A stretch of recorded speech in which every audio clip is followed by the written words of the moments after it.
తాకట్లో ఉన్న మీ బంగారాన్ని విడిపించి ఆ రోజు ఆన్లైన్ రేటుకి కొంటాం. Sharma gold company. నమస్తే, మీరు చూస్తుంది సుమన్ టీవీ. నేను మీ కీర్తి. ద్వాదశ రాశుల్లో భాగంగా ఏప్రిల్ 16 నుంచి 30 తారీఖు వరకు ఎలా ఉండబోతోంది తెలియజేయడానికి మనతో పాటు ప్రముఖ ఆస్ట్రాలజర్ బ్రహ్మశ్రీ నందిబట్ల శ్రీహరి శర్మ గురుగారు ఉన్నారు. నమస్తే గురుగారు. వాగర్థ విభ సంపృక్తౌ వాగర్థ ప్రతిపత్తయే జగతః పితరౌ వందే పార్వతీ పరమేశ్వరౌ ఆదిత్యాయ చ సోమాయ మంగళాయ బుధాయ చ గురు శుక్ర శనిభ్యశ్చ రాహవే కేతవే నమః. శృంగేరి జగద్గురు పీఠాధిపతులకి కంచి పీఠాధిపతులకి నమస్కారములు తెలియజేసుకుంటూ కార్యక్రమాన్ని ప్రారంభిద్దాం. ఏప్రిల్ 16 నుంచి 30 వరకు తులారాశి వారికి ఎలా ఉంటుందో గురుగారు వివరించారా?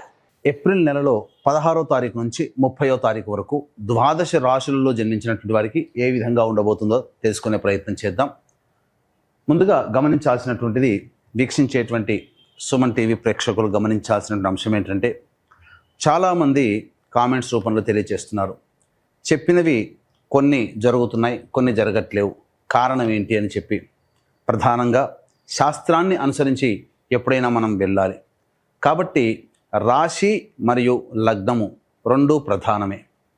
కాబట్టి ఇక్కడ ఈ యొక్క సందేహాలకన్నిటికీ కూడాను నివృత్తి చేస్తూ ఇప్పుడు క్లియర్ కట్గా ఇంకా లోతైనటువంటి విషయ పరిజ్ఞానాన్ని ప్రేక్షకులకు అందించాలనేటువంటి ఒక సదుద్దేశంతో మనం ముందుకు వెళదాం.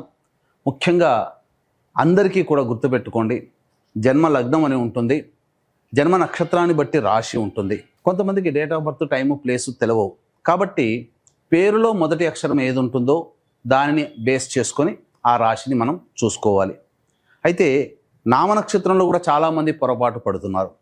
కాబట్టి ఇక్కడ వాటికి సంబంధించినటువంటిది, ఉదాహరణకి శ్రీనివాస్ అనే పేరుందనుకోండి, ఏం చూస్తున్నారు? కుంభరాశి చూస్తున్నారు, కాదు, తులారాశి చూసుకోవాలి. ఇలా కాబట్టి ఎవరైనా కానీ జన్మించిన లగ్నాన్ని ఆధారంగా చేసుకొని మొట్టమొదటిగా మనం చూసుకోవాలి. జన్మ లగ్నం తెలియని వాళ్ళు కనీసం రాశి నుంచి చూసుకోవాలి. ఈ జన్మలగ్నము రాశి రెండూ తెలియనటువంటి వాళ్ళు నామ నక్షత్రం మీదుగా చూసుకోవాలనేటువంటిది విషయాన్ని ప్రేక్షకులకు తెలియజేస్తున్నాను. కాబట్టి ఈ పట్టు నుంచి మనము లగ్నాన్ని బేస్ చేసుకొని మరియు రాశిని బేస్ చేసుకునే విధంగా తెలియజేసుకునే ప్రయత్నం చేద్దాం. ముఖ్యంగా కొంతమందికి, ఉదాహరణకి ఇప్పుడు మనం మేష నుంచి మొదలు పెడుతున్నాం కాబట్టి మేష లగ్నము, ఈ మేష లగ్నము ఒక వ్యక్తికి ఉంటుందనుకుందాం. అదే మేష లగ్నంలో జన్మించినటువంటి వ్యక్తికి కన్యా రాశి, మరి ఏ రాశి ఫలాలు చూసుకోవాలి అనేటువంటి సందేహం కూడా కలుగుతుంది. కాబట్టి ఇక్కడ నివృత్తి చూస్తూ మొట్టమొదటిగా లగ్నమే ప్రధానం కాబట్టి ఎవరు ఏ లగ్నంలో జన్మించారో ఆ లగ్నాన్ని బేస్ చేసుకునే పరిహారాలు చూసుకుంటే మీకు ఖచ్చితంగా అన్నీ సరిపోతాయి. అది గుర్తుపెట్టుకోండి. లగ్నము తెలియని వాళ్ళు అప్పుడు రాశి చూసుకోవాలి. అంటే ఒకరిది మేషలగ్నం అయి ఉండి కన్యా రాశి అయితే లగ్నాన్ని మేషలగ్నంగానే ప్రధానంగా చూసుకొని ఫలితాలు బేరీజ్ వేసుకోవాలి. లేదు కన్యా రాశి అనుకున్నప్పుడు లగ్నం తెలియనప్పుడు కన్యా రాశి నుంచి చూసుకుంటే 40% వరకు మ్యాచ్ అవుతాయి. లగ్నం నుంచి చూసుకుంటే 60 to 70% వరకు మనం చెప్పేటువంటి విషయాలు మ్యాచ్ అవుతాయనేటువంటి విషయాన్ని గమనించుకోగల ప్రార్థన. ఇక వివరాల్లోకి వెళ్ళినట్లయితే ప్రధానంగా ఈ యొక్క 12 రాశుల్లో జన్మించినటువంటి వారికి ఏ విధంగా ఉండబోతుందో తెలుసుకునే ముందు గ్రహ సంచారం తెలుసుకుందాం. మేషంలో రవి మరియు వృషభంలో గురువు, కర్కాటకంలో కుజువు, కన్యలో కేతువు, అలాగే మీనంలో బుధ, శుక్ర, శని, రాహు గ్రహాలు.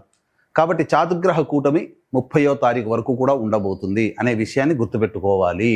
ద్వాదశ రాశులు లేదా ద్వాదశ లగ్నాలలో భాగంగా తులారాశి లేదా తులా లగ్నంలో జన్మించినటువంటి వాళ్ళకి ఏప్రిల్ 16వ తారీఖు నుంచి 30వ తారీఖు వరకు ఏ విధంగా ఉండబోతుందో తెలుసుకుందాం. ముఖ్యంగా ఈ యొక్క మాసంలో ఉద్యోగంలో ఉన్నటువంటి వాళ్ళకి ప్రమోషన్స్ ఖచ్చితంగా వచ్చి తీరుతాయి, లేదా అదనపు బాధ్యతలు పెరుగుతాయి. మీ యందు ఎక్స్పెక్టేషన్స్ పెట్టుకున్నటువంటి అధికారుల యొక్క ఆశలని మీరు సక్రమంగా నిర్వహిస్తారు. తద్వారా మీ యొక్క జీవితంలో ఒక మైలురాయిగా ఈ ఏప్రిల్ 3వ వారం 4వ వారం ఉండబోతుంది. కాబట్టి అన్ని విధాలుగా అనుకూలంగా ఉండేటువంటి సమయమే. అయితే ప్రధానంగా ఇక్కడ కుజుడు స్తంభించి ఉండడం, అలాగే రవి కూడాను లగ్నాన్ని అనగా తులా లగ్నంలో జన్మించినటువంటి వాళ్ళకి కానీ తులా రాశిలో జన్మించినటువంటి వాళ్ళకి కానీ వీక్షణ ఉండడం, ఈ కారణం చేత ఇక్కడ కుజుడి యొక్క ప్రభావం ఏంటంటే తీవ్రమైనటువంటి ఒత్తిడి, అంటే మీరు ఊహించకుండా మీ పైన ఎక్కువగా బాధ్యతలు పెరగడం వల్ల కొంత ఒత్తిడికి గురయ్యే అవకాశం ఎక్కువగా గోచరమవుతుంది. మార్కెటింగ్ రంగంలో వ్యాపారంలో ఉన్నటువంటి ఉద్యోగస్తులు ఎవరైతే ఉంటారో వాళ్ళకి కాస్త ఒడిదుడుకులు తప్పవు అని చెప్పవచ్చు. ఇక ముఖ్యంగా గమనించుకున్నట్లయితే ఈ యొక్క తులా లగ్నము లేదా తులా రాశిలో జన్మించినటువంటి వాళ్ళకి ప్రధానముగా ధనపరమైనటువంటి సమస్యలు పెరిగే అవకాశం గోచరమవుతుంది. ఎక్కువగా మీరు ఇచ్చినటువంటి డబ్బును వసూలు చేసుకోలేకపోవడము, లేకపోతే మీరు అప్పులు చేయాల్సినటువంటి పరిస్థితి రావడము గోచరమవుతుంది. అంతేకాకుండా దాంపత్యంలో ఉన్నటువంటి వాళ్ళు లేదా వ్యాపార భాగస్వామ్యంలో ఉన్నటువంటి వాళ్ళు జాగ్రత్తలు పాటించండి. ఈ 4వ వారంలో పొరపచ్చాలు వచ్చే అవకాశాలు ఎక్కువగా గోచరమవుతున్నాయని చెప్పవచ్చు. అయితే ప్రధానంగా చూసుకున్నట్లయితే ఈ యొక్క తులా లగ్నం లేదా తులా రాశిలో జన్మించినటువంటి వాళ్ళకి ముఖ్యంగా వివాహం కావాల్సినటువంటి అబ్బాయిలకి అమ్మాయిలకి వివాహ సంబంధాలు గోచరమవుతాయి. కాబట్టి ప్రయత్నాలు ముందడుగు వేయండి. విద్యార్థులకి అన్ని విధాలుగా అనుకూలంగా ఉండేటువంటి సమయం. కాకపోతే జ్ఞాపక శక్తి తక్కువగా ఉంటుంది కాబట్టి ఎక్కువగా కష్టపడండి. మిగతా అన్ని విధాలుగా అనుకూలంగా ఉంటాయి. మీ ప్రయత్నంలో ఎలాంటి లోటు చేయకండి. జ్ఞాపక శక్తి కోసం దైవానుగ్రహాన్ని పొందే ప్రయత్నం చేయండి. తప్పకుండా విద్యార్థులు సఫలీకృతులు అవుతారని చెప్పవచ్చు. ముఖ్యంగా ఈ యొక్క తులా లగ్నం లేదా తులా రాశిలో జన్మించినటువంటి వారికి స్త్రీపరమైన విద్వేషం పెరుగుతుంది. కాబట్టి జాగ్రత్తలు పాటించండి. స్త్రీలతో మాట్లాడేటప్పుడు వాగ్వివాదాలు చోటు చేసుకుంటాయి కాబట్టి అవి ఎక్కువగా కాకుండా చూసుకునే ప్రయత్నం చేయండి. కుటుంబ పరముగా కూడా మీకు బాధ్యతలు అధికమవుతాయి. కావున జాగ్రత్తలు పాటించండి. ఏది ఏమైనప్పటికీ కూడా ఈ సంబంధించినటువంటి తులా లగ్నం లేదా తులా రాశిలో జన్మించినటువంటి వాళ్ళకి జాగ్రత్తలు అనగా కోపము కూడా పెరిగే అవకాశం ఉంటుంది. చిన్న చిన్న విషయాలకి చికాకులు పడుతూ ఉండడం, ఇది ఎదుటి వాళ్ళకి అది నచ్చకపోవడం, ఇది ఎందుకు జరుగుతుందని మీరు ఊహించుకొని దానికి సంబంధించినటువంటి సమస్యని రిపేర్ చేసుకునే ప్రయత్నంలోనే చాలా మటుకు మీరు కోల్పోవలసినటువంటి సమయం రావడం, ఈ కారణం చేత కొంత ఇబ్బందికర పరిస్థితులు ఉంటాయి. కాబట్టి జాగ్రత్తలు పాటించండి. దైవానుగ్రహం ఉంటేనే అన్ని విధాలుగా ఈ తులా లగ్నము లేదా తులా రాశిలో జన్మించినటువంటి వాళ్ళు ఈ 15 రోజుల్లో సమస్యల నుంచి అధిగమించగలుగుతారు. లేకపోతే ఆ సమస్యల ప్రభావం చేత ఇబ్బందిగా మారుతుంది. వ్యాపార విస్తరణకి అనుకూలము కాదు. అలాగే కోర్టు సంబంధమైనటువంటి న్యాయవాద విషయాలలో మీకు అనుకూలంగా ఉండలేకపోవడం, తద్వారా మీకు ఇబ్బందికర పరిస్థితులు ఉంటాయి. అయితే వాయిదా పడే అవకాశాలు గోచరమవుతున్నాయని చెప్పవచ్చు. ముఖ్యంగా ఈ సంబంధించినటువంటి రాజకీయ రంగంలో ఉన్నటువంటి వాళ్ళకి వెసులుబాటుగా మంచి ఏదైనా ఒక నామినేటెడ్ పదవి పొందే అవకాశము ఈ తులా లగ్నం లేదా తులా రాశిలో జన్మించినటువంటి వాళ్ళకి గోచరమవుతున్నాయి. అలాగే కళారంగంలో ఉన్నటువంటి వాళ్ళకి అద్భుతమైనటువంటి అవకాశాలు కూడా గోచరమవుతున్నాయని చెప్పవచ్చు. ఏతావాత దైవానుగ్రహమే అల్టిమేట్గా కావాలి ఈ తులా లగ్నము లేదా తులా రాశిలో జన్మించినటువంటి వాళ్ళకి. ఇట్టి దైవానుగ్రహం అందరికీ అందించాలనేటువంటి ఒక సదుద్దేశము.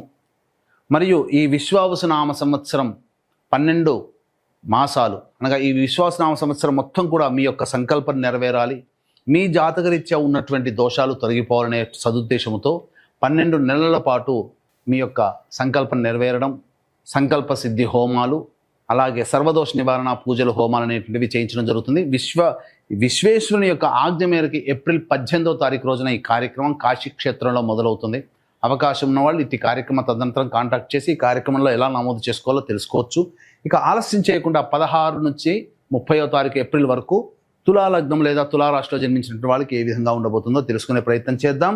16, 17, 18వ తారీఖుల్లో చూసుకున్నట్లయితే కుటుంబ పరముగా చికాకులు సమస్యలు పెరుగుతాయి. మరీ ముఖ్యముగా వాగ్వివాదాలు చోటు చేసుకుంటాయి. ధనపరమైనటువంటి నష్టాలు కూడా గోచరమవుతున్నాయి. కాబట్టి జాగ్రత్తలు పాటించండి. అత్యుత్సాహము ఈ యొక్క రాశి వారికి పనికిరాదని గమనించాలి. ఇక 19, 20వ తారీఖుల్లో ఇతరుల సహాయ సహకారాలతో మీకున్నటువంటి పనులని చక్కబెట్టుకుంటారు.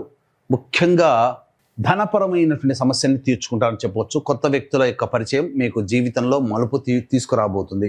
21, 22, 23, 24 తేదీల్లో మాత్రం జాగ్రత్తలు పాటించాలి. వాహనాన్ని నడిపేటప్పుడు జాగ్రత్తలు పాటించండి.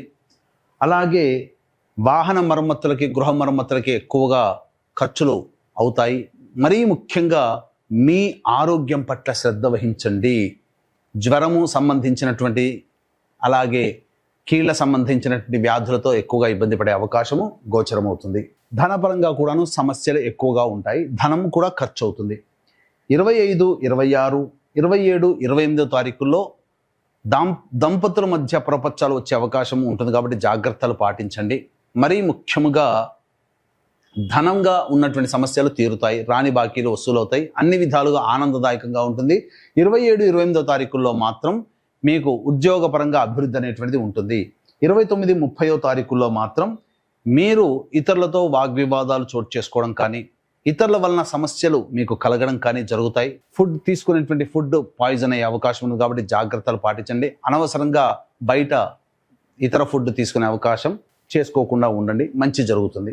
ఏ తర్వాత చెప్పొచ్చేది ఏమిటంటే 29, 30, 16, 17, 18 ఈ రోజుల్లో ధనపరంగా సమస్యలు అధికంగా ఉంటాయి కాబట్టి ఖర్చులను వాయిదా వేసుకోవడమో లేదా ఖర్చుల శాతాన్ని తగ్గించుకోవడం చేసుకుంటే మరింత మెరుగైనటువంటి జీవితాన్ని పొందుతారని తెలియజేయవచ్చు. మరి తులారాశిలో జన్మించిన మహిళలకు ఎలా ఉంటుందండి? ఈ యొక్క తులాలగ్నము లేదా తులారాశిలో జన్మించినటువంటి మహిళలు జాగ్రత్తలు పాటించండి. ప్రభుత్వ పరంగా పనిచేస్తున్నటువంటి మహిళలకైతే ఆనందదాయకమైనటువంటి పరిస్థితులు ఉంటాయి. ఇతరుల సహాయ సహకారాలతో మీకున్నటువంటి పనులు పూర్తి చేసుకుంటారు. గృహిణులు జాగ్రత్తలు పాటించండి. మరీ ముఖ్యంగా 21, 22, 23, 24 తారీఖుల్లో వాహనాన్ని నడిపేటప్పుడు కానీ నడిచేటప్పుడు కానీ జాగ్రత్తలు పాటించండి. కింద పడి అనారోగ్య సమస్యలు వచ్చే అవకాశాలు గోచరమవుతున్నాయి. ముఖ్యంగా బాధ్యతలు పెరుగుతాయి, కానీ ఆ బాధ్యతని సక్రమంగా నిర్వహించుకోలేకపోవడం వల్ల కుటుంబ సభ్యులతో మాటలు పడాల్సినటువంటి పరిస్థితి ఉంటుంది. కాబట్టి మొహమాటం లేకుండా ఎంతవరకు పని చేయగలుగుతారో అంతే బాధ్యతలు తీసుకునే ప్రయత్నం చేయండి. వివాహం కాని అమ్మాయిలకి వివాహం జరిగే సూచనలు గోచరమవుతున్నాయి. అన్ని విధాలుగా వ్యాపారంలో ఉన్నటువంటి వాళ్ళకి సామాన్యకరమైనటువంటి జీవితాన్ని పొందుతారు. సాధారణంగా ధనము ఖర్చులు సరిసమానంగా ఉంటాయని చెప్పవచ్చు. వీరిరువురు కూడా ఎలాంటి పరిహారాలు పాటిస్తే ఇంకా బాగుంటుందంటారు? ఈ యొక్క తులాలగ్నం లేదా తులారాశిలో జన్మించినటువంటి వాళ్ళు జాతకరీత్యా ఈ 15 రోజుల పాటు సమస్యలు తీరాలి అనంటే సర్వదేవకృత లక్ష్మీ స్తోత్ర పారాయణము, అలాగే దత్తాష్టకం రోజుకి 3 సార్లు పఠించే ప్రయత్నం చేయండి. అలాగే ఈ విశ్వావసునామ సంవత్సరం 12 మాసాల పాటు మీ యొక్క జాతకరీత్యా ఉండే సమస్యలు తొలగిపోవాలి. ఈ విశ్వావసునామ సంవత్సరంలో మీ యొక్క సంకల్పం నెరవేరాలనే సదుద్దేశంతో ఏప్రిల్ 18వ తారీఖు రోజున కాశీ విశ్వేశ్వరుని యొక్క ఆజ్ఞ మేర సర్వసిద్ధి, సంకల్పసిద్ధి, సర్వదోష నివారణ పూజలు, హోమాలు ప్రారంభమవుతున్నాయి. అవకాశం ఉంటే అట్టి కార్యక్రమాల్లో నమోదు చేసుకునే ప్రయత్నం చేయండి. చాలా సంతోషం గురుగారు, ధన్యవాదాలు. సర్వం శ్రీ ఉమామహేశ్వర పరబ్రహ్మార్పణమస్తు.